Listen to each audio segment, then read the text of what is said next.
Welcome to the Tech Egg. Don't get scrambled. Enjoy the video. You start by ensuring your SIM is active and you have mobile signal. Voicemail settings require carrier support.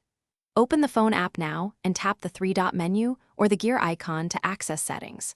Once in settings, locate call settings or voicemail. Different carriers name it differently. You do this first because voicemail options live inside call settings. It prevents wandering through unrelated menus and gets you straight to configuring the voicemail number and greeting. Now you select voicemail settings and you'll see the mailbox number field. Enter the carrier voicemail number exactly as given. This routes unanswered calls correctly. If visual voicemail is available, toggle it on and grant required permissions such as phone and storage so messages can download. Make sure the voicemail retrieval type, call or push, matches your carrier's instructions. Once done, tap Save or Back Out to ensure the number is stored and the feature is activated.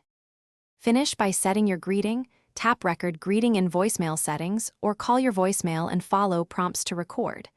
You do this to present a professional message and confirm the mailbox is reachable. After saving, call your own number from a second phone and let it ring to voicemail to verify the greeting and that messages leave correctly.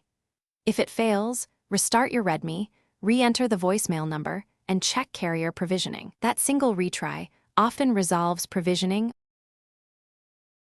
Thanks for watching. Consider subscribing if I helped unscramble your problems.